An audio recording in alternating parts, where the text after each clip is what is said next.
అందరికీ నమస్కారాలు. మొట్టమొదటిసారిగా ఏదైతే బుడమేరు అండ్ కృష్ణా వరదల సందర్భంగా వచ్చినటువంటి విపత్తు రాష్ట్రాన్ని అతలాకుతలం చేసింది. నేను చాలా విపత్తులు చూశాను, కానీ అన్నింటికంటే ఇది ఒక యూనిక్. దానికి కారణం, ఏ విపత్తు వచ్చినా 1-2 రోజుల్లో నార్మల్సీ వస్తుంది. కానీ దీనివల్ల దగ్గర దగ్గర 7-8 రోజులు 6 నుంచి 7-8 ఫీట్ వాటర్ ఉండే పరిస్థితి వచ్చింది. కొన్ని దగ్గర 9-10 ఫీట్ కూడా వచ్చింది. దీనికి 2 కారణాలు నేను చాలాసార్లు చెప్పాను.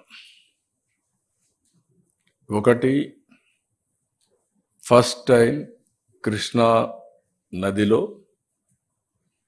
అత్యంత ఎక్కువ ఇన్ఫ్లో ఆఫ్ వాటర్ రావడం. 11.43 lakh క్యూసెక్స్ ఆఫ్ వాటర్ రావడం చరిత్రలో మొట్టమొదటిసారి. ఆ ప్రాజెక్ట్ డిజైన్ చేసింది 11.9 lakh క్యూసెక్స్ ఆఫ్ వాటర్ డిశ్చార్జ్కి. ఆ ప్రాజెక్ట్ డిజైన్ చేసిన తర్వాత 175 ఇయర్స్ ఓల్డ్ ప్రాజెక్ట్ ఇది. First anicut 100 years British period. Prakasam Pantulu కట్టిన తర్వాత 75 ఏళ్ళు, 175 సంవత్సరాలు. దీనిపైన అనేక ప్రాజెక్టులు వచ్చాయి. పులిచెంతల ప్రారంభం, నాగార్జున సాగర్, శ్రీశైలం, తుంగభద్ర, జోరాల, పైన ఆల్మట్టి 1 and 2, నారాయణపురం, అదే మరి రాయలసీమ కొంత వాటర్ డైవర్ట్ చేయడం, తెలంగాణ కొంత వాటర్ డైవర్ట్ చేయడం, ఇవన్నీ చేసిన తర్వాత ఇంత పెద్ద ఎత్తున రావడం ఒక చరిత్ర. భవానీపురంలో నీళ్లు ఓవర్ఫ్లో కావడం, అది ఊహించని కట్ట ఉండేది ఎక్కడో ఉంది. ఆ కట్ట నుంచి వచ్చిన తర్వాత భవానీపురం రోడ్లో, ఒకప్పుడు నేషనల్ హైవే విజయవాడకు వచ్చే మెయిన్ రోడ్, ఇప్పుడు కూడా అదే మెయిన్ రోడ్, ఇప్పుడు బైపాస్ వస్తే తప్ప, దాంట్లో నుంచి ఓవర్ఫ్లో కావడం. రెండోది బుడమేరు. పాలకుల నిర్లక్ష్యం, వాళ్ళు చేసిన అవకతవకలు ఒక శాపంగా మారింది. ఆ రోజు బుడమేరు కానీ తెలుగుదేశం ప్రభుత్వ హయాంలో పెట్టినటువంటి పనులు పూర్తి చేసుంటే మోడర్నైజేషన్లో ఈ ఇబ్బంది వచ్చేది కాదు. అది చేయకుండా బ్రీచ్ చేసిన కూడా క్లోజ్ చేయకుండా వదిలిపెట్టే పరిస్థితికి వచ్చారు. మూడోది, బుడమేరు పూర్తిగా దురాక్రమణలు, కబ్జాలు చేసే పరిస్థితికి వచ్చారు. నీళ్లు పోయే పరిస్థితి లేకుండా కడాన ఎన్ని విధాలుగా ఇబ్బంది పడాలనో అన్ని విధాలుగా ఇబ్బంది పడి, మేము వచ్చిందే రేపు 20వ తారీఖు 100 రోజులు అవుతుంది. ఈ 100 రోజుల్లో ఇన్ని విపత్కరమైన పరిస్థితులు ఎదుర్కొంటూ ముందు పోయే పరిస్థితికి వచ్చాం. దీనికి యాడెడ్ మీరు చూస్తే వీళ్ళ నిర్లక్ష్యం, వీళ్ళ ఫోటోలు, వీళ్ళ పార్టీ కలర్ ఉండే బోట్లు, అవి కూడా ఒక్కొక్కటి 40 మెట్రిక్ టన్నుల బోట్లు, 3 బోట్లు వదిలిపెట్టారు. అవి వచ్చి నేరుగా కొట్టిన విధానం మీరు చూస్తే 11,43,000 క్యూసెక్స్ ఆఫ్ వాటర్ వచ్చే సమయంలో ఆ ఫ్లోలో వచ్చి, ఆ వెలాసిటీలో వచ్చి నేరుగా ఏదైతే ఉందో ఆ సపోర్టింగ్ కౌంటర్ వెయిట్ని కొట్టే పరిస్థితి వచ్చింది. దాంతో కౌంటర్ వెయిట్ ఇరిగిపోయే పరిస్థితి వచ్చాయి 2. మొన్నటి వరకు అవన్నీ రిపేర్లు చేశాం. అవి తీయడానికి ఎంత కష్టపడ్డారో మీరు చూశారు. రాష్ట్రంలో ఉండే గజ ఈతగాళ్ళందరూ వచ్చి, అనుభవం వాళ్ళు వచ్చి తీయలేని పరిస్థితి, అంత వెయిట్ ఉన్నాయి నీళ్లు తగ్గిన తర్వాత. ఇవన్నీ కలిసి మేమందరం కూడా, నేను కానీ, మా మంత్రివర్గం కానీ, మా ఆఫీసర్లు కానీ 10 days ఎప్పటికప్పుడు మేము పర్యవేక్షించాం. ముందు రోజు కూడా పర్యవేక్షించాం. నేను టెలికాన్ఫరెన్స్ ముందు రోజు పెట్టాను. మార్నింగ్, మధ్యాహ్నం, సాయంత్రం రివ్యూ చేసుకుంటూనే ఉన్నాం. మీరు ఎప్పుడు కూడా ఒక క్రైసిస్ వస్తే నేను చాలా అప్రమత్తంగా ఉంటాను. ఎక్కడ నిర్లక్ష్యం ఉండదు. అలాంటి అన్నీ చేస్తే వచ్చిన వారసత్వ సమస్యల్లో మేమే ఆశ్చర్యపోయేట్టుగా పనులు వచ్చే పరిస్థితి వచ్చాయి. ఎవ్రీడే నేను అదే చెప్తూ వచ్చాను. Series of white papers publicise చేశాను ఇప్పటికే. అదే సమయంలో ఇక్కడికి వచ్చే పరిస్థితికి వచ్చాం. 10 రోజులు పట్టింది మాకు. ఒక్కొక్క మంత్రి, రామానాయుడు అక్కడే ఉన్నాడు, నారాయణ గారు ఆడ తిరిగారు. ఆల్ మినిస్టర్స్ ఒక్కొక్కరు ఒక్కొక్క వార్డులో పెట్టుకొని, హోమ్ మినిస్టర్ గారు, డిజాస్టర్ మినిస్టర్ ఒక పక్క ఈ పనులు చూసుకుంటూ, ఒక పక్కన స్టేట్ అంతా కూడా వరదల్ని సమీక్ష చేసే పరిస్థితికి వచ్చారు. ఇన్ని ప్రయత్నాలు చేస్తే కూడా 10 days మళ్ళీ మామూలు స్థితి తీసుకొచ్చే పరిస్థితికి వచ్చాం. అదే కానీ అలాంటి దుర్మార్గమైన ప్రభుత్వం ఉంటే ఇంకొక 6 నెలలు కూడా ఆ పక్క కూడా పోయే పరిస్థితి ఉండేది కాదు. తర్వాత అకౌంట్స్ అన్ని మ్యానిపులేట్ చేసేసారు. నేను చెప్పాను మీ అందరికీ. సిఏజీ ఆడిటింగ్ కూడా కాలేదు దేనికి. సెంట్రల్ గవర్నమెంట్ ఇచ్చిన డబ్బులకు యూసీలు కూడా ఇవ్వలేదు. కడాన గవర్నమెంట్ ఆఫ్ ఇండియా ఇచ్చిన డబ్బులను డైవర్ట్ చేసేశారు. పోలవరానికి ఇచ్చిన డబ్బులు డైవర్ట్ చేసేశారు. నేనున్నప్పుడు పోలవరాన్ని నేను డబ్బులు పెట్టాను, వీళ్ళు రివర్స్ చేశారు. అమరావతికి డబ్బులు వద్దని చెప్పారు. ఇలాంటివి ఈవెన్ సైట్ ఇవ్వలేకుండా రైల్వే జోన్ నిలిచిపోయే పరిస్థితికి వచ్చింది. ఇప్పుడు క్లియర్ చేశాం. మేము 100 రోజుల్లో చేయగలిగితే ఇన్ని రోజులు ఎందుకు చేయలేకపోయారు? 5 ఏళ్ళు మీరు. అంటే ఎంత నిర్లక్ష్యం ఉందో మీరు చూసుకోవాల్సిన అవసరం ఉంది. ఏది ఒక్కొక్క ఐటెంని స్ట్రీమ్లైన్ చేసి ఒక్క పంచాయతీరాజ్లో 990 కోట్ల రూపాయలు బకాయిలు డైవర్ట్ చేస్తే ఫైనాన్స్ కమిషన్ డబ్బుల్ని 990 కోట్లు ఇచ్చి కష్టకాలంలో 1100 కోట్లు మళ్ళా తీసుకొచ్చాం. ఈ ఒక్క డిపార్ట్మెంట్ కదా, అన్ని డిపార్ట్మెంట్ ఇదే పరిస్థితి. 1650 కోట్ల రూపాయలు ధాన్యం ఇచ్చిన రైతులకు బకాయిలు ఉంటే అవి చెల్లించే పరిస్థితికి వచ్చాం. 10,50,000 కోట్ల రూపాయల అప్పు, 1,00,000 కోట్ల రూపాయలు బిల్లు పే చేయాలి. ఇప్పుడు ఇక్కడికి వస్తే ఎంత నిర్లక్ష్యం అంటే 2,000 కోట్ల రూపాయలు అకౌంట్లో చూపిస్తున్నారు. 9 ఏళ్లలో ఖర్చు పెట్టేశారు. ఖర్చు పెట్టిన డబ్బుల్ని అకౌంట్ కూడా రాయలేని అసమర్థ ప్రభుత్వం. దొంగ లెక్కలు మాత్రం రాసుకున్నారు. నేను ఇంకా హార్ష్గా చెప్పాలంటే డిజాస్టర్ మేనేజ్మెంట్కి కెలామిటీ ఫండ్లో 2,000 కోట్ల రూపాయలు చూపిస్తుంది. 9,000 కోట్ల రూపాయలు 6 ఏళ్లలో వస్తే 6 ఏళ్లలో 9,000 కోట్లు అయిపోయింది. ఖర్చు పెట్టిన డబ్బుల్ని అకౌంట్లో చూపిలేదు. ఇప్పుడు దానికి మళ్ళా నేను సిఏజీకి రాస్తున్నాను, ఇది ఇప్పుడు పలానప్పుడు ఈ డబ్బులు పెట్టామని రాయమని. ఈ లెటర్ ఒకటి సెంట్రల్ గవర్నమెంట్కి రాస్తున్నా. మళ్ళా నేను, మా దగ్గర డబ్బులు లేవు, దుర్మార్గుడు చేసిపోయిన పనులన్నీ సరిదిద్దడానికి మా పని సరిపోతా ఉంది, ఆ పాపాల్లో ఈ పాపం కూడా ఉంది. మీరు నా దగ్గర డబ్బులు ఉందని మీరు డబ్బులు ఇవ్వడం మానేశారు. నాకు జీతాలు కూడా ఇవ్వలేని పరిస్థితిలో ఉన్నా. నాకు 518 కోట్ల రూపాయలు మీరు ఇవ్వాలి, అది ఇమ్మీడియట్గా రిలీజ్ చేయండి, ఇయర్ ఇన్స్టాల్మెంట్ నాకని ఇప్పుడు లెటర్ రాస్తున్నా. అంటే ఎన్ని అరాచకాలు. నేను అందుకే చెప్పాను, ఇది ఒక భూతం. ఆ భూతాన్ని శాశ్వతంగా పూడ్చిపెడితే తప్ప పైకి రాకుండా ఇలాంటి వేషాలన్నీ వేస్తూ ఉంటుంది.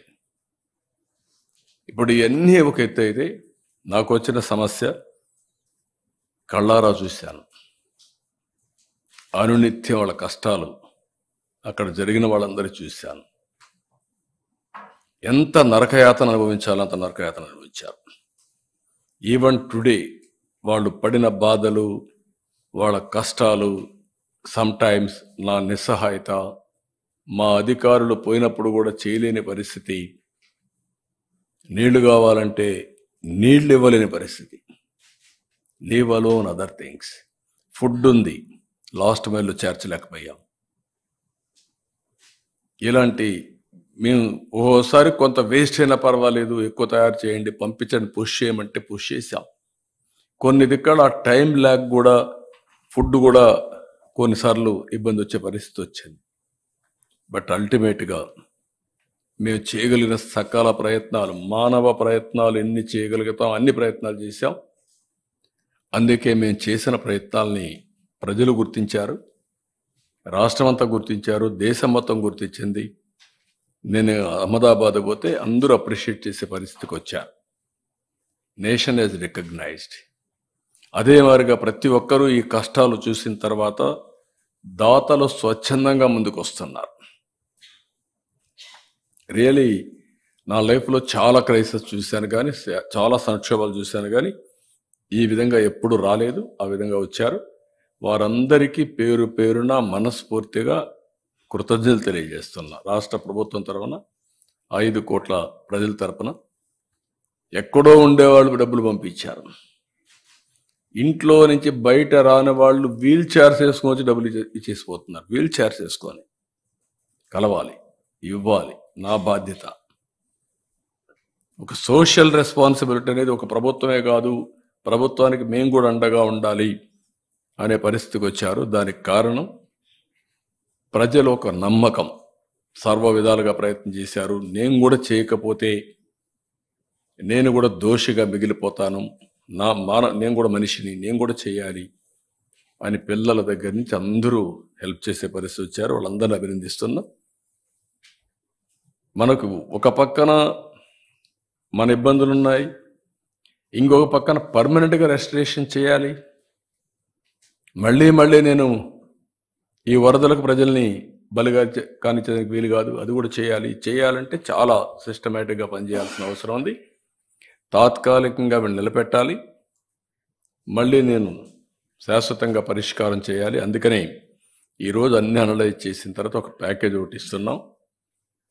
ఆ ప్యాకేజ్ ప్రకారం 179 సచివాలయాలు,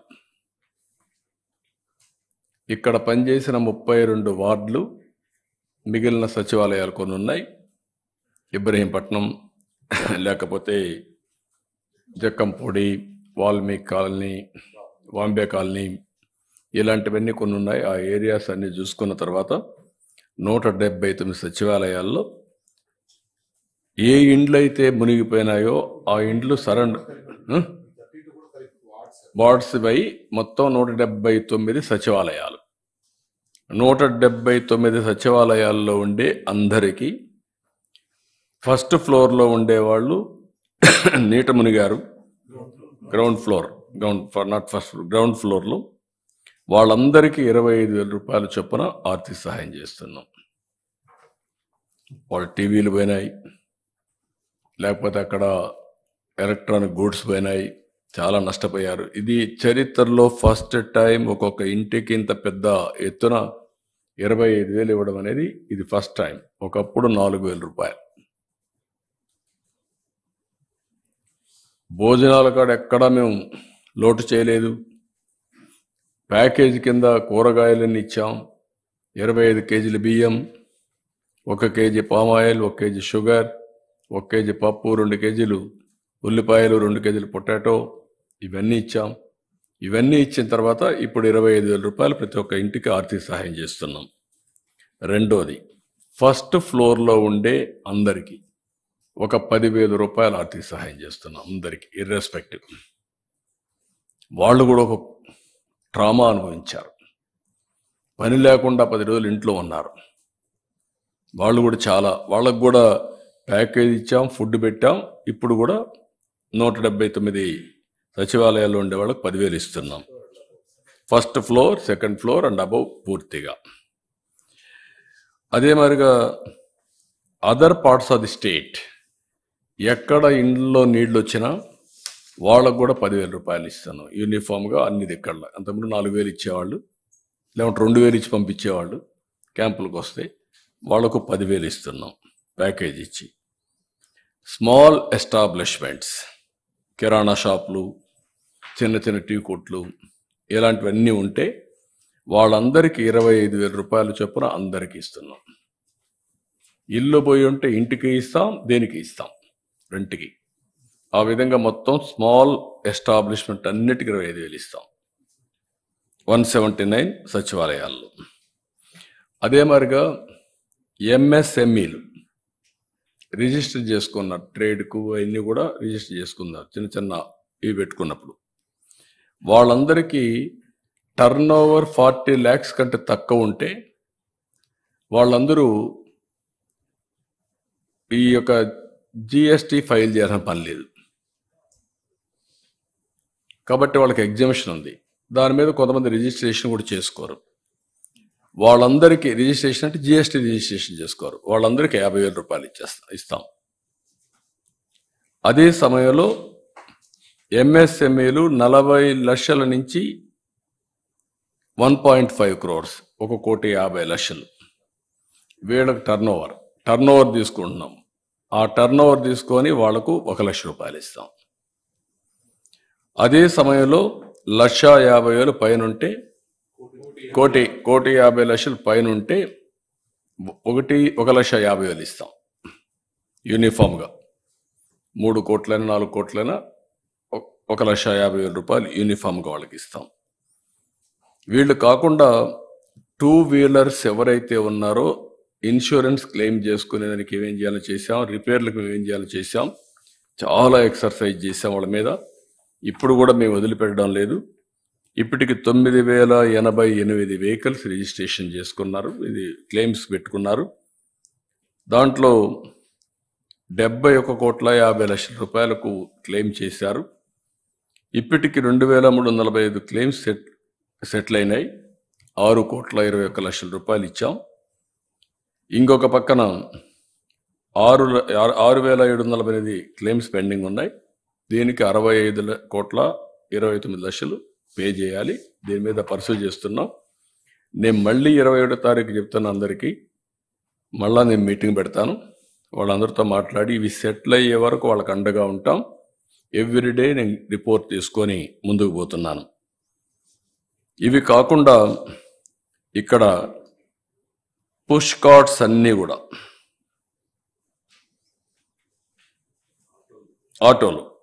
ఆటోలన్నీ కూడా 3 వీలర్స్కి అన్నిటికీ 10,000 రూపాయలు ఇస్తున్నాం. ఒక 4,500 ఉంటాయి రఫ్గా. వాళ్లకు 10,000 రూపాయలు అన్ని ఆటోలకు ఇస్తున్నాం. ఇది కాకుండా పుష్ కార్డ్స్ ఇల్లు పోతే ఇంటికి ఇస్తున్నాం. వాళ్ళందరికీ పుష్ కార్డ్స్ ఫ్రీగా కొని మళ్ళా సెట్ చేస్తున్నాం. ఎంత అయితే అంత, 20,000 అయితే 20,000 ఒక ఆధునికంగా మోడర్న్గా తయారు చేసి వాళ్ళందరికీ హ్యాండ్ ఓవర్ చేస్తాం. వ్యాపారాలు మళ్ళీ పెట్టుకోవడానికి వాళ్ళకు ఉపయోగపడతాం. 2 వీలర్స్ చెప్పాక 3 వీలర్స్ ఓకే. 2 వీలర్స్ అన్నిటికీ 3,000 రూపాయలు ఇస్తాం. 3 వీలర్స్కి 10,000 రూపాయలు ఇస్తాం. పుష్ కార్డ్స్ సెట్ చేస్తాం. 20,000 అయితే 20,000, 25,000 అయితే 25,000 చేసి మళ్ళీ వాళ్ళకి అందరికీ హ్యాండ్ ఓవర్ చేస్తాం. వీవర్స్కి అందరికీ, ఆర్టిజాన్స్కి వాళ్ళందరికీ ఏదైనా ఉంటే 15,000 రూపాయలు ఇస్తాం. నా ఉద్దేశం ఇది కూడా వీవర్స్కి మొత్తం పిట్టు మగ్గం కానిపోతే వాళ్ళకు కూడా 25,000 ఇచ్చేస్తాం.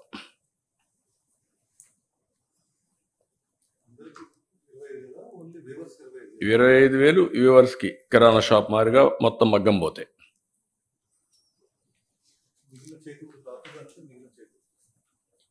కాదు కిరాణా షాపుల వాళ్ళకి 25,000 ఇస్తాం అంటే ఆ రేట్లో వీళ్ళకి ఇస్తాం. Fishing బోట్స్కి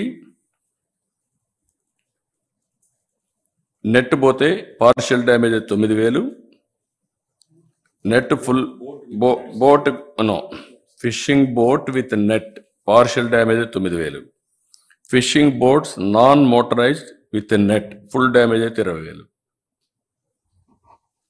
fishing boats with nets full damage motorised 25,000, fishing farm desiltation restoration repairs 18,000 for hectare. సెరికల్చర్కి 6,000 రూపాయలు. ఇది కూడా నాకు వాడేసిందంటే నేను మర్చిపోయాను, ఇది కూడా కరెక్ట్ కాదు. దీనికి కూడా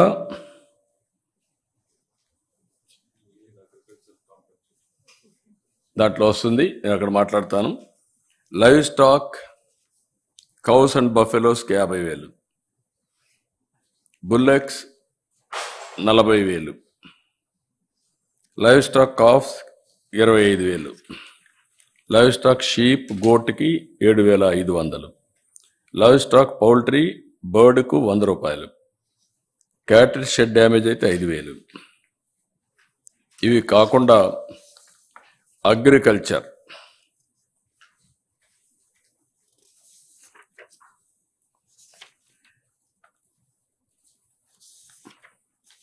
అన్ని పెంచాం. 17,500 రూపాయలు ప్యాడీ ఉంటే నేను 20,000 ఇచ్చాను. ఇతను వచ్చి 16,000 చేసి లాస్ట్ ఇయర్ 17,500 చేశాడు. ఇది ఏమాత్రం చాలదు, అందుకే 25,000 చేశాం.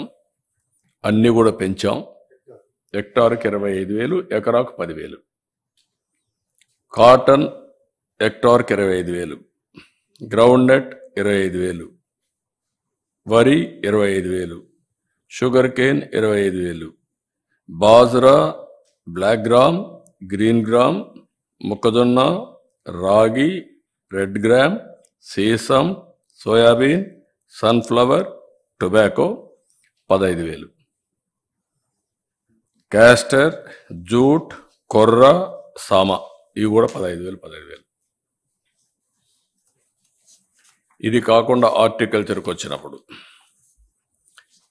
Banana 35,000, turmeric 35,000, vegetables 25,000, betel vine 75,000 ఎకరాకు, యామ్ 35,000 కంద, మిరప 35,000, పప్పాయి 25,000, టమాటో 25,000,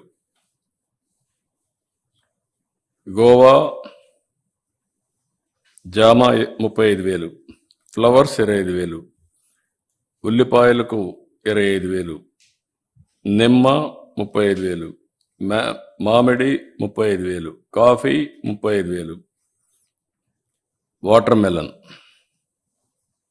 25,000, నర్సరీకి 25,000, pomegranate 35,000, apple ber 35,000, sapota 35,000, tapioca 10,000, coriander 25,000,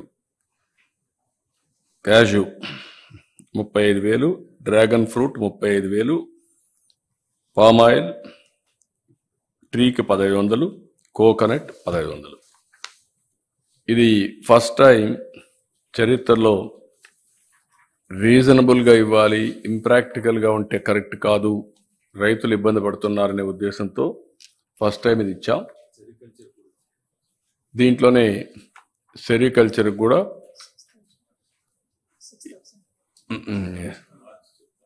చెప్తాను, లేదు 25,000 ఇస్తాం. సెరికల్చర్ కూడా 25,000 ఇస్తాం. ఇంకా ఏదైనా ప్రాబ్లం ఉందనుకుంటే నేను ఆలోచిస్తాను. 25,000 రూపీస్ ఎక్కువ నష్టం కాదు అది హెక్టార్కి. దెన్ ఇవన్నీ ఇచ్చిన తర్వాత మాకు కన్జంప్షన్ లోన్స్ బ్యాంక్స్ చెప్పింది 175 సచివాలయాల్లో గ్రౌండ్ ఫ్లోర్లో ఉండే వాళ్ళకి 50,000 ఇమ్మన్నాం. 36 నెలలు రీపేమెంట్ పీరియడ్, 3 నెలలు moratorium. First floor and above ఉండే వాళ్ళకి 25,000 ఇమ్మన్నాం. 36 నెలలు రీపేమెంట్, 3 నెలలు మారిటోరియం. షాపులు, కమర్షియల్ ఎస్టాబ్లిష్మెంట్స్, ఎంఎస్ఎంఈలకు అన్నిటికీ రీషెడ్యూల్ చేయమన్నాం. 1 ఇయర్ మారిటోరియం ఇమ్మన్నాం. కానీ నేను అడిగింది 2 ఏళ్ళు ఇమ్మంటున్నాను. దాని నుంచి ఇంకా వాళ్ళకి ఏమి ఇన్సెంటివ్స్ ఇస్తారో మీరు చెప్పండి, వాళ్ళు రివైవ్ చేయాలి. గవర్నమెంట్ ఇవ్వాల్సినంత ఇచ్చాం, సెంట్రల్ గవర్నమెంట్ ఏం చేస్తారు, బ్యాంక్స్ ఏం చేస్తారు, మీరు కూడా ముందుకు రావాలని చెప్పి అడుగుతున్నాను. వాళ్ళతో కూడా టేకప్ చేస్తాం, అది కూడా ఇస్తాం. షార్ట్ టర్మ్ క్రాప్ లోన్స్కి 5 ఏళ్ళు రీషెడ్యూల్మెంట్, 12 నెలలు moratorium. Term loans instalments reschedule చేసి ఫ్రెష్ లోన్స్ ఇమ్మని చెప్పి రిక్వెస్ట్ చేస్తున్నాం. ఇప్పుడు వెహికల్స్ నేను ముందు చెప్పాను, ఏది ఎంత వచ్చింది, ఎంత కట్టారని, అవన్నీ కూడా వచ్చాయి. అర్బన్ కంపెనీ ద్వారా వీళ్ళకి హెల్ప్ చేయడానికి మేము డౌన్లోడ్ చేసుకొని మా సచివాలయంలో అందరూ కూడా బాగా ఇచ్చేశారు. 54,680 డౌన్లోడ్ చేసుకున్నారు ఈ కంపెనీ. దీని ద్వారా డే బై డే చాలా చేశారు. 512 మంది పార్ట్నర్స్ ఈ పని చేయడానికి పెట్టుకున్నారు. అదే సమయంలో ఇప్పటి వరకు వచ్చిన దాంట్లో 4,706 క్యుములేటివ్గా వచ్చాయి. మళ్ళీ వాళ్ళే 958 క్యాన్సిల్ చేసుకున్నారు. 3,748 సర్వీస్ కోసం రిక్వెస్ట్లు వస్తాయి. 3,569 కంప్లీట్ చేశాం. 95%. ఈరోజు రేపు 100% అవుతుంది. కనీసం ఒక 4,000 మంది దగ్గర ఈ అర్బన్ కంపెనీ ద్వారా ప్లంబర్ కావాలన్నా, ఎలక్ట్రీషియన్ కావాలన్నా, ఎవరు కావాలన్నా వాళ్ళు పంపించి సర్వీస్ చేశాం. ఇది ఒక నాలెడ్జ్ ఎకానమీలో భవిష్యత్తులో కూడా ఒక ఆనవాయితీగా తీసుకొని డోర్ డెలివరీ కింద ఇవన్నీ చేయడానికి అవకాశం ఉంటుంది. అదే మరి ఎలక్ట్రానిక్ సర్వీసెస్ అన్నీ శాంసంగ్ కానీ, బ్లూ స్టార్ కానీ, డైకిన్ కానీ, గాడ్రేజ్ కానీ, మీకు ఎల్జీ కానీ, అందరూ ఆల్మోస్ట్ ఆల్ 14 కంపెనీలు ఉన్నాయి. 14 కంపెనీలో మొత్తం మీరు చూస్తే 3,727 సర్వీస్ కాల్స్ వచ్చాయి. దీంట్లో 1,400 ఇప్పటికి సార్ట్అవుట్ చేశారు. ఇంకా 2,100 చేయాలి. వాళ్ళకు కూడా చెప్తాను, నేను రేపు ఎల్లుండి వెళ్తాను. మళ్ళీ చేయకపోతే మాత్రం I will expose that companies. They have to do it. ఒక customer service is your responsibility. అందుకే అక్కడ కూడా మేము డిపార్ట్మెంట్ మొత్తం తీసుకొని ఎంతవరకు చేయాలో చేస్తున్నాం. నా ఉద్దేశం, మేమిచ్చే బెనిఫిట్ ఒక యాంగిల్, మేమిచ్చే సర్వీసింగ్ ఒక యాంగిల్. అందుకనే మొత్తం సర్వీస్ ప్రొవైడర్స్ అందరినీ కూడా ఏ విధంగా వాళ్లకు బెటర్ లివింగ్ రావాలనో అన్ని విధాలా సహకరిస్తున్నాం. దానికి కూడా మొత్తం అనలైజ్ చేసి ఇవన్నీ కూడా చేపిస్తాం. ఒక పక్క ఎలక్ట్రానిక్ సర్వీసెస్, గూడ్స్ అన్ని రిపేర్లు చేయించడం, ఒక పక్క అర్బన్ కంపెనీ ద్వారా మెకానికల్ని మిగిలిన పంపించి చేయడం, రెండో పక్కన ఎలక్ట్రీషియన్ ఇవన్నీ. Motor transport commissioner 2 wheeler 3 wheeler repair చేయడానికి ఎక్కడా మోసాలు లేకుండా వాళ్ళ యొక్క కంపెనీ వర్క్షాప్లు ఉన్నాయి, వాళ్ళ ద్వారా చేయించడం, బయట మెకానిక్స్ పెట్టడం, రెండూ చేసి వీలైనంత తొందరలో నార్మల్స్ తేవడానికి అన్ని వెహికల్స్ని రోడ్డు మీద పెట్టడానికి ప్రయత్నం చేస్తున్నాం. మేమిచ్చే ప్యాకేజ్ అన్ని ఇచ్చాం. అదే సమయంలో గవర్నమెంట్ ఆఫ్ ఇండియా ఇప్పటి వరకు ఎప్పుడూ ఇవ్వనంత హైయెస్ట్ ప్యాకేజ్ ఇది. చరిత్రలో ఎప్పుడూ ఇవ్వనటువంటి ప్యాకేజీని ఇవ్వగలిగాం. కష్టాలు ఉన్నాయి. వాళ్ళ కష్టాలు చూస్తే గుండె తరుక్కపోతుంది.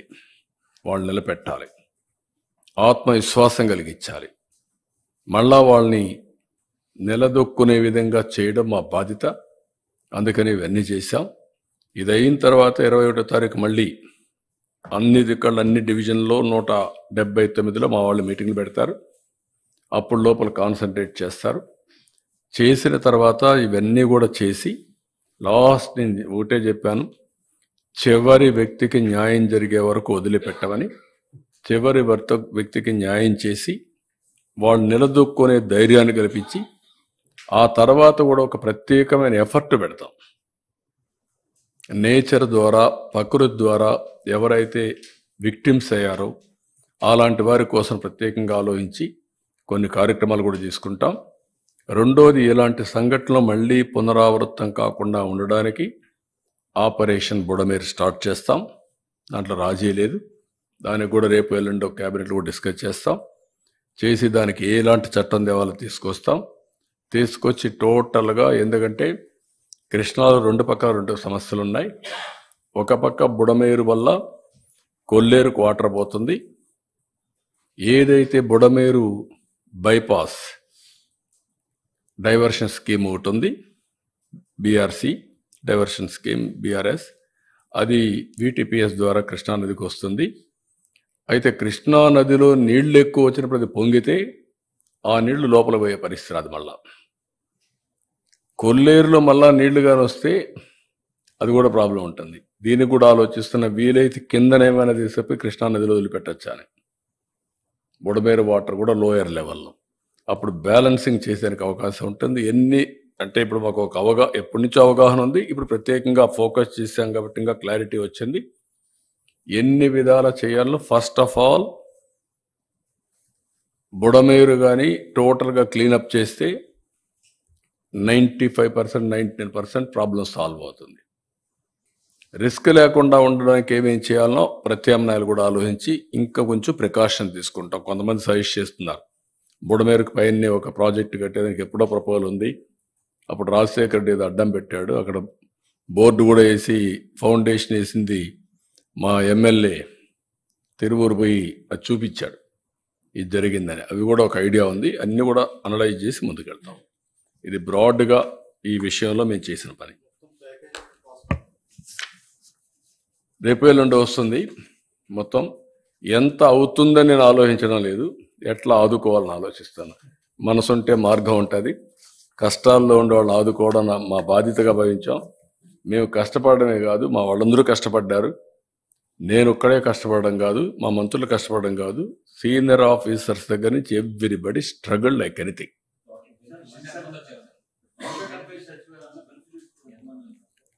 దగ్గర 2,60,000 అంతేనా? 67,000 మొత్తంగా అర్బన్ రూరల్ 7 lakhs పాపులేషన్, 2,67,000 ఏదో ఉంది. ఫ్యామిలీస్ 2,67,000 ఎంత ఉంది అది చూడండి ఒకసారి. చూచా ఉంది. ఎస్ 2,72,727 మొత్తం 2,72,727 కుటుంబాలు. దీంట్లో తక్కువ నష్టం ఎక్కువ నష్టం అన్నీ ఉన్నాయి. ఎఫెక్ట్ అయిన ఫ్యామిలీస్ ఇవి డైరెక్ట్లీ ఇండైరెక్ట్లీ మొత్తం. అవన్నీ ఇస్తాం. ఆల్ సర్టిఫికెట్స్ అన్ని ఇస్తాం. దానికి కూడా ఒక ఇది పెడతాం, డ్రైవ్ పెట్టి వాళ్ళకు కూడా ఇస్తాం. విద్యార్థులకందరికీ పుస్తకాలు కూడా ఇస్తాం. విద్యార్థులకు కూడా ఇది విద్యుత్ బిల్లులు 1 month రీషెడ్యూల్ చేస్తాం. లాస్ట్ టైం అడిగారు చెప్పాం. 1 month రీషెడ్యూల్ చేసి అంత లోపల ఈ డబ్బులు వస్తాయి. కేంద్ర ప్రభుత్వం ఎంత సాయం చేసింది అనేది అడుగుతున్నాం. వచ్చినప్పుడు చెప్తాను. ఇప్పుడే ముందుగానే ఎక్స్పెక్ట్ చేయడం కరెక్ట్ కాదు.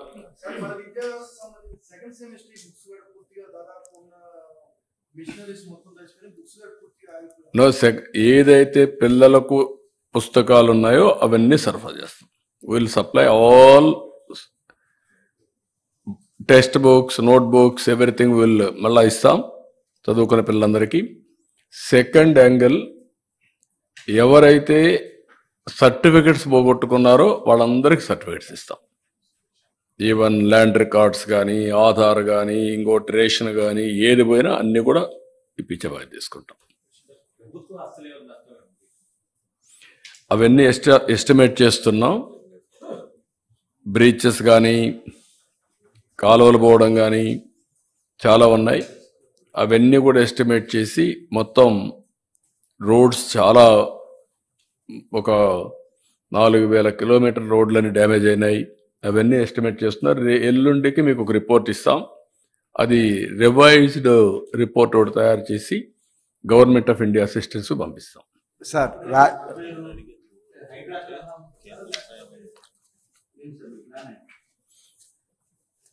బుడమేరు దురాక్రమణలు తొలగించాలి. పేరు ఏది కావాలని హైడా అనేది హైదరాబాద్కి సంబంధించింది. ఇక్కడ ఏం రావాలో వర్కౌట్ చేస్తాం. అల్టిమేట్గా purpose is that.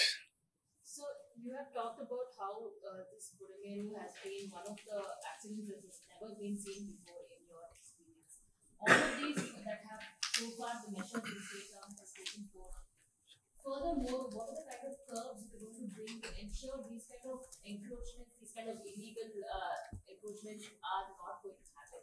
Because this is not a one-off incident we see. No, you are right. This is particularly sometimes environmental destruction, what all we are contributing. Now, climate is becoming erratic. Even Krishna river has become erratic by coming water, all these things we see. Never we heard cloud bursting. Particular place, Koduru, 45 centimeters of rainfall. Never I heard 20 centimeters of rainfall in Hyderabad. We are all afraid that Hussain Sagar will breach. Deliberately surplus where at that time we cut it and then pushed water in Musi river. Today 45 centimeters, average 32 centimeters in one district, old combined Krishna district. So that is one because of us. That is where yesterday also in solar energy, green energy, I made this point very clearly. Now it is a revolution for all of us. We have to go for green energy revolution.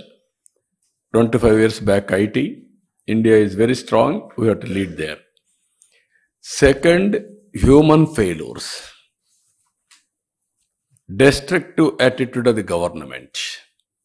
Vindictive policies of the government has created all problems again. Budameru is a man-made, created by them. Even leaving boats to the river, 40 metric tons weight of boats they have left. It is accidental, they are saying. How can it be accidental? Those who are having boats, they have to protect it. Otherwise, what is going to happen tomorrow? All projects, everybody will do like this as a fancy. So these are all problems of a, sometimes we are all calling rogue elephant. Some political parties are also like that now. That is the biggest challenge. What they are doing, they don't know. This is where we are fighting. We have to educate people. That is only the way. We have to move forward. Sir కృష్ణానదికి వరద వచ్చినప్పటి నుంచి last 20 days గా అమరావతి పైన మళ్ళీ ఒక negative ప్రచారాన్ని అయితే వైసీపీ కావచ్చు దాని అనుబంధ సంస్థలు చేస్తున్న పరిస్థితి. అంటే పర్టికులర్ గా ఈ ముంపు ప్రాంతంలో రాజధాని అవసరమా, చేయడానికి లక్షల కోట్లు ఖర్చు పెట్టాల్సిన పరిస్థితి, ఈ టైప్ ఆఫ్ వర్డ్స్ వైసీపీ నేతల నుంచి పర్టికులర్ గా వస్తా ఉన్నాయి. ఈ తెలివైన మేధావుల్ని చెన్నైని మార్చేయమనండి, బెంగళూరు సిటీని మార్చేయమనండి, బాంబే సిటీని మార్చమనండి, హైదరాబాద్ సిటీని మార్చమనండి. బుద్ధి జ్ఞానం ఉంటే మాట్లాడడం మానేయమనండి, బుద్ధి జ్ఞానం లేకపోతే మాట్లాడమనండి. మీ ఇంటి మీద నీళ్ళు వస్తాయని ఆకాశంలో పోతావు నువ్వు, ఇంటికి నీళ్లు రాకుండా చూసుకోవాలి. ఊరికే మర్యాద చెప్తే మర్యాద కూడా లేదు వీళ్ళకు. మర్యాద తెలుసుకునేది నేర్చుకోవాలి. ఇంకొకసారి మాట్లాడితే ఆ నాలుగులు తాళాలు వేయాల్సి వస్తుంది. వాట్ నాన్ సెన్స్, ఏంటి తమాషగా ఉంది.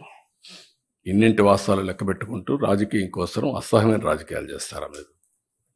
కక్కుర్తి రాజకీయాలు పడతారా మీరు? మాట్లాడేవాళ్ళు లేరని మీ ఇష్ట ప్రకారం మాట్లాడతారా? విషయం కక్కుతారా? ఎందుకంటే విషయం కక్కడం? విశాఖపట్నం ఉదూది ఏమైంది? నేను పులివెందుల్లో పెడితే ఏమవుతుంది? తిరుపతికి ఫ్లడ్ రాలేదా? ఏ సిటీ సేఫ్? ఏ సిటీ సేఫ్? నెల్లూరు రాలా? What are you talking? Krishna Godavari ఎక్కడుంది? రాజమండ్రి ఎక్కడున్నాయి? కర్నూలు ఎక్కడుంది? మోస్ట్ అప్పర్ రీచ్లో ఉండే కర్నూలు ఏమైంది? కర్నూలు కొట్టుకుని పోయే పరిస్థితి లేదా?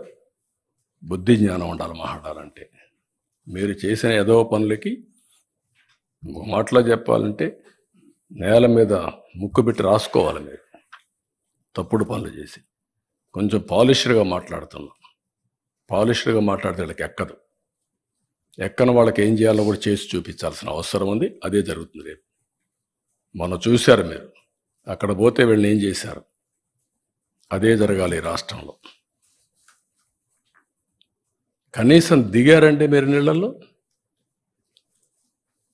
ఈస్ట్ గోదావరి జిల్లాకు పోతే రోడ్డు మీద తిరిగి మీరు వస్తే మీకు బాధలు తెలుస్తాయండి. మీకు నీళ్ళల్లో దిగనవాడు, బురదలో దిగేదానికి నీకు ఆలోచన చేసేవాడు, నువ్వు ప్రజాసేవ పనికొస్తావు నువ్వు అంటే ఏమనుకుంటున్నారు మీరు? అంటే ఏది చెప్పినా నమ్మేస్తారనే అజం ఆ పేపర్లు పెట్టుకొని తప్పుడు పేపర్లు పెట్టుకొని తప్పుడు ప్రచారాలు చేసుకుంటూ బతికిపోవాలనుకుంటున్నారు. ఆ ఆటలు సాగవు, అది గుర్తుపెట్టుకోమని హెచ్చరిస్తాను. అందుకే ప్రజలు కూడా 11 సీట్లు ఇచ్చి ఏ విధంగా తీర్పు ఇవ్వాలని ఇచ్చారు. That it self is an indication. ఊరంతా ఒక దారి, వీళ్ళది ఇంకొక దారి అంటారు. ముసలివాళ్ళు అంటే నడవలేని ముసలివాళ్ళు పెన్షన్ డబ్బులు తీసుకొచ్చి ఇచ్చి ఒక నెల నాకు పర్వాలేదు, లేకుంటే 4-5 నెలలు నేను సేవ్ చేసుకున్నాను, ఈ డబ్బులంతా ఇస్తానని చెప్తే బుద్ధి జ్ఞానం ఉందా మీకు? ఎంత రెస్పాన్స్ అండి? వై పీపుల్ ఆర్ గివింగ్ అంటే అమాయకులు వాళ్ళు. ఒక విపత్తు వచ్చినప్పుడు ప్రవర్తించవలసిన తీరది. వాళ్ళు మనుషులు, నువ్వు మనిషి కాదు కాబట్టి, ఈ పార్టీ మనుషులు కాదు కాబట్టి ఇష్ట ప్రకారం మాట్లాడుతున్నారు, మానవత్వం లేకుండా మాట్లాడుతున్నారు, పుండు మీద కారం చల్లినట్టు. పార్టీ తరపున అనౌన్స్ చేశారు అమౌంట్. ఇప్పటికే చాలా ఇబ్బందికరమైన పరిస్థితులు పడుతున్నాయి. ఇప్పుడు గవర్నమెంట్ సెంట్రల్ నుంచి మనకి అంత ఫండ్ మీరు ఎక్స్పెక్ట్ చేస్తున్న ఫండ్ రాగలుగుతుందా? నేనేమంటానంటే ఏది ఉన్నా కూడా ఎన్ని కష్టాలున్నా అధిగమించాల్సిందే కదా. 10 మంది నేను నా లైఫ్లో చాలాసార్లు చూశాను. ఈ రోజు కూడా క్యూ కట్టి వచ్చారు, 1.5 hour ఇక్కడ నిలబడుకొని నేను చెక్కులు తీసుకొని సరిపోయింది. ఎక్కడో ఉండేవాళ్ళు వచ్చి లేదు మేము కూడా ఇవ్వాలి అని వచ్చి ఇచ్చే పరిస్థితి వస్తున్నారు. అంటే ప్రతి ఒక్కరూ ఒక చేయూతనిచ్చే పరిస్థితికి వచ్చారు. కొంతమంది రాష్ట్రం పైన విషం గక్కే వాళ్ళు తప్ప, విద్వేషాలు రెచ్చగొట్టి రాజకీయ లబ్ధి పొందాలనుకున్నాడు తప్ప ప్రతి ఒక్కడూ వస్తున్నాడు. ఈ రాష్ట్రంలో పుట్టినవాడు కానీ, మానవత్వం ఉండే వ్యక్తులు కానీ, బయట వాళ్ళు కానీ అందరూ కూడా స్పందిస్తున్నారు. వాళ్ళకి రాష్ట్రంలో ఉండే ప్రత్యేకమైన పరిస్థితులు అర్థమైన తర్వాత అందరం కూడా హెల్ప్ చేయాలి.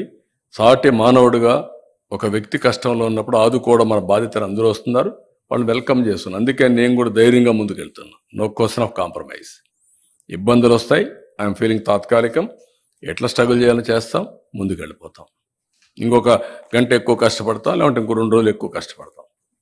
That is only the way. ఇక్కడ మున్సిపల్ ప్రాపర్టీ ట్యాక్స్ కూడా 3 నెలలు 3 నెలలు టైం ఎక్స్టెండ్ చేస్తున్నారు.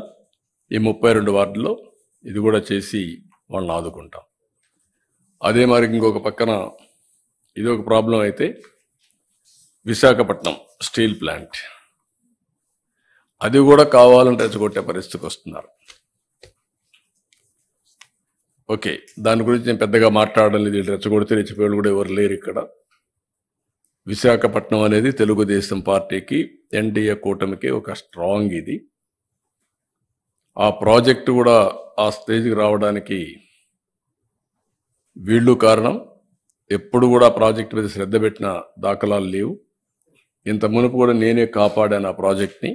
వాజ్పేయి గారి పీరియడ్లో రీస్ట్రక్చరింగ్ చేసి అప్పుడు కూడా అడిషనల్ ఫండ్స్ అన్ని పంప్ చేశాం, అప్పుడు స్ట్రీమ్ లైన్ చేశాం. ఇప్పుడు కూడా నేను ఆలోచిస్తున్నాను మళ్ళీ. మొన్నే మాకు ఒక మీటింగ్ జరిగింది, కుమారస్వామి గారు, ఫైనాన్స్ మినిస్టర్, నేను డిస్కస్ చేశాం. ఈరోజు మళ్ళీ ఒకసారి మాట్లాడాను. ఇప్పుడు ఒక కొత్త డబ్బులు కూడా రిలీజ్ చేసి దాన్ని ఆపరేట్ చేయడానికి ముందుకు పోతున్నారు. ఇది అయిన తర్వాత మళ్ళీ ఒకసారి కూర్చుంటాం.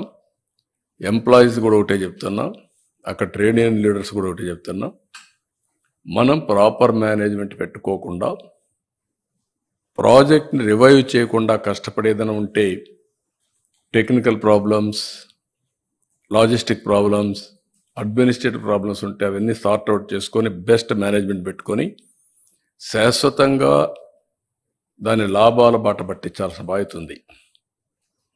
ప్రైవేట్ స్టీల్ ప్లాంట్స్ అన్నీ బాగుండి one of the best steel plant ఆ పరిస్థితి రావడానికి కారణం అక్కడే మేనేజ్మెంట్ ఆలోచించుకోవాలి, అక్కడే స్టాఫ్ ఆలోచించుకోవాలి, అందరం ఆలోచించుకోవాలి. నేను కూడా దాని మీద శ్రద్ధ పెడతా. కానీ ఉండేవాళ్ళు కూడా గుర్తుపెట్టుకోవాల్సింది, మనం ఏదో చారిటీ కింద 1000 కోట్ల రూపాయలు నష్టం వస్తే ఎవరో ఒకరు బెయిల్అవుట్ చేస్తారనుకుంటే మాత్రం తాత్కాలికం. దానికంటే మనం కష్టపడదాం, మన తెలివితేటలు ఉపయోగిద్దాం, దాన్ని రివైవ్ చేద్దాం. పర్మనెంట్గా ఆంధ్రుల హక్కు, విశాఖ ఉక్కు అనే స్లోగన్ని నిజం చేయాలంటే మీలో కూడా మార్పు రావాలి. అందరం కలిసి పనిచేసి దాన్ని పటిష్టంగా ముందుకు తీసుకుపోయే బాధ్యత మనందరిపైన ఉంది. రాష్ట్రానికే ఒక పెద్ద ఫ్యాక్టరీ, రాష్ట్రానికే ఒక సెంటిమెంట్ ఇష్యూ అది. అట్లని చెప్పి ప్రతిరోజు సెంటిమెంట్ అట్టా కూర్చుంటే మనకు కూడా సహకరించే వాళ్ళు కూడా ఉండరు. ఈ విషయం ఒక్కసారి 2 సార్లు పర్లేదు, కానీ అనునిత్యం ఇదే మాట్లాడడం కూడా కరెక్ట్ కాదు. ఈ విషయం కూడా అక్కడుండే పెద్దలు ఎవరైతే మాట్లాడుతున్నారో అలాంటి వాళ్ళందరూ గుర్తుపెట్టుకోవాలి. దాన్ని స్ట్రీమ్లైన్ చేస్తాం, టోటల్గా స్ట్రీమ్లైన్ చేసి ఎట్టి పరిస్థితుల్లో ప్రైవేటైజ్ చేయకుండా మనం కాపాడుకోవడానికి సర్వ విధాల ప్రయత్నం చేస్తాం. వాళ్ళ పని ఏంటి? ఇదే పని కదా. ఎక్కడ చూసినా శవాల్ని మంటేసి చలిగాల్చుకుంటారు. అది వాళ్ళ నేచర్, అది ఆ పార్టీ నేచరే అది. 5 ఏళ్ళు ఎప్పుడన్నా మాట్లాడారా? ప్రైవేటైజ్ చేయడానికి పోతే కూడా ఒకసారైనా మాట్లాడారా? నేను ఆ రోజు పిలిచాను కదా, రావయ్య ఢిల్లీ పోదాం, నీకు తోడుగా నేనుంటా, పోదామంటే స్పందించారా? అలాంటి వాళ్ళు మాట్లాడడం ఏంటి? బుద్ధి జ్ఞానం ఉండాలి కదా వీళ్ళకు. అంటే ఏమి చెప్పినా నమ్మేస్తారు ప్రజలు అనుకుంటున్నారు వీళ్ళు. ఆ రోజులు అయిపోయినాయి. వ్యక్తిత్వం, విశ్వసనీయత లేని వ్యక్తులు ఏం చెప్పినా నమ్మరు. మొన్నటి వరకు మీరు మభ్యపెట్టారు. మభ్యపెట్టిన దానివల్ల ప్రజల్లో ఏదో చెప్తున్నారు అనుకున్నారు. ఒక్కసారి అన్నారు, ఒకసారి చూశారు, ఏం జరిగింది కూడా అర్థం చేసుకున్నారు. మళ్ళీ ప్రజలు నమ్మే పరిస్థితులు లేరు. ఆ విషయం వీళ్ళు గుర్తుపెట్టుకోవాలి. విశాఖపట్నం స్టీల్ ప్లాంట్ని ఒక బాధ్యతతో ఏ విధంగా కాపాడుకోవాలో కాపాడుకుంటాం. No Sir, second thoughts. you've had several meetings with Mr. Kumaraswamy and Nirmala Sitharaman regarding the Visakhapatnam steel plant. It was one of the projects that had been sent to you in your manifesto as well. How has the center so far been reciprocative on these plans going So forward? what I'm saying, they are doing their best. Who has saved that project? First time Vajpayee. He has given money. He has saved the project at that time. Today also they are releasing some money. They are protecting. So these people are talking all political statements. That is not correct approach. It is our responsibility how to protect, how to progress that unit. That is important. We'll work it out. Sir, medical కాలేజీల విషయంలో కూడా మీరు వచ్చి 100 days కూడా complete కాలేదు. అంటే last గవర్నమెంట్లో తీసుకొచ్చిన మెడికల్ కాలేజీలు ఆగిపోతున్నాయి. తర్వాత మెడికల్ సీట్స్ అన్ని ఆయన ఇచ్చిన జీవో ఒకసారి చదువుకోమని. ఆయన ఒక జీవో ఇచ్చాడు. ఆయన ముఖాన్ని తగిలిస్తా రాష్ట్రాన్ని తిప్పేదానికి. ఆ జీవో పెట్టి ముఖంలో తగిలిస్తే ఆ జీవోని కాకుండా ఏం అమలు చేసావో చెప్పాలంటే పని. నేను స్ట్రైట్ కోసం అంటే ఆయన బాడీకి గట్టేసి తిప్పుతాం ఆ జీవోని. ఏ జీవో ఇచ్చాడో మీరే చదువుకోండి ఒకసారి పేపర్ వాళ్ళు. మీరు కూడా చదివితే మీకు కూడా ఒక ఐడియా వస్తుంది. అప్పుడు నేను చెప్తాను. ఇలాంటి నేరస్తులకి నేను చెప్పేది ఏంటంటే, బాబాయిని చంపి నారాసుర రక్త చరిత్ర పెట్టేసి తప్పించుకోవాలని ప్రయత్నం చేస్తే అన్నిటిని జరగవు. ఎన్ని తప్పుడు పనులన్నీ చేసి వేరే వాళ్ళ మీద దోసేయాలనుకుంటే జరగవు. ఆ రోజులు అయిపోయినాయి. చెవికి గట్టి చూపిస్తాను ఊరంతా తిప్పి, పిచ్చిగా అనుకుంటున్నా. ఏం చేసావో అన్నీ కూడా అంత ఈజీగా ఆలోచించద్దండి. నోటుకొచ్చేట్టు మాట్లాడడం. నిన్న ఏం చేశారో అది మర్చిపోయి ఈరోజు దాని మీద వాళ్ళు విమర్శించే పరిస్థితికి వచ్చారు. ఆ జీవో ఒకసారి చదవండి, నేను చెప్పను. చెప్తే మీకు రహస్యం పోతుంది, సీక్రెట్ పోతుంది. You read that. What issued the GO in private colleges, you read that. Then మాట్లాడు. పబ్లిక్ లోకి పర్టికులర్ గా ప్రభుత్వం మీద ఒక నెగిటివ్ ప్రచారం తీసుకొచ్చే ప్రయత్నం. నేను కాదా, నువ్వు చదువయ్యా, చదువు. నేనని కాదు సార్, అంటే ప్రభుత్వం పైన మీరు కష్టకాలంలో క్రైసిస్ నుంచి నేనేమంటానంటే, అంత ఇరిటేట్ అయిపోవాల్సిన పనిలే వీళ్ళ గురించి. ఇరిటేట్ అయిపోతే వచ్చేది కూడా ఏం లేదు. వీళ్ళు చల్లని కాసులు ఇవే చేస్తారు. నేరస్తులు ఏమంటారు? ఇదే చేస్తూ ఉంటారు. మీరు గుర్తుపెట్టుకోవాల్సింది, ప్రజాహితం కోసం కొంతమంది పనిచేస్తే ప్రజలకు ద్రోహం చేయడానికి కొంతమంది పనిచేస్తూ ఉంటారు. ఇప్పుడు కాదు, కలియుగంలో కాదు, త్రేతాయుగంలో కూడా చూసాం, ద్వాపరయుగంలో కూడా చూసాం. ఆ రోజు కూడా యజ్ఞాలు చేసేవాళ్ళు రాజులు, రాక్షసులు వచ్చి చెడగొట్టేవాళ్ళు. రాక్షసుల మీద పోరాడుతూ యజ్ఞాలు చేసే పరిస్థితి ఇప్పుడంతే. It is a continuous process. Will fight it out. Thank you. బాగుందా? కాదు, నా బాధ్యత అది. వాళ్ళందరినీ నిలబెట్టి ముందు తీసుకెళ్ళాలి. ఏమా యా నేను నా లైఫ్లో ఏంటంటే ఒక నమ్మకం, ఇప్పటికే 300 కోట్ల రూపాయలు ప్రజలు కాంట్రిబ్యూట్ చేశారు సీఎం రిలీఫ్ కి. ఈ ఇష్యూలో 300 crores ఇప్పటికి, ఇంకా వస్తుంది 300 ఇప్పటికి, ఇంకా ఒక 150-100 వస్తుంది. That is the confidence on this government for public. బంగారపు గాజులు సైతం ఇచ్చిన పరిస్థితి కాదు సార్. బంగారపు గాజులు కూడా ఇచ్చారు. గాజులు ఇచ్చేసిపోయారు. సిపిఎం భారతి గారు అయితే బంగారు గాజులు ఇచ్చేసి వెళ్ళింది. ఒక స్పిరిట్గా తీసేసుకున్నారు. ఇది మా సొంత పని అనేది తీసేసుకున్నారు. చిన్నపిల్లలు వస్తున్నారు, వాళ్ళంతా కిడ్డీ బ్యాంక్ తీసుకొని అవన్నీ ఎత్తుకొచ్చి ఆ పాకెట్ మనీ అంతా ఇచ్చేసి వెళ్ళిపోతున్నారు. నేను అడుగుతున్నా, ఏమో మీకు ఏంటంటే మాకు ఆనందంగా ఉంది ఇది ఇవ్వడం అనేది. ఏమా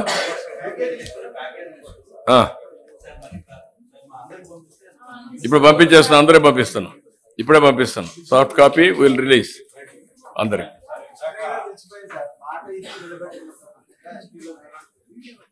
No, I am for public. You are going to see.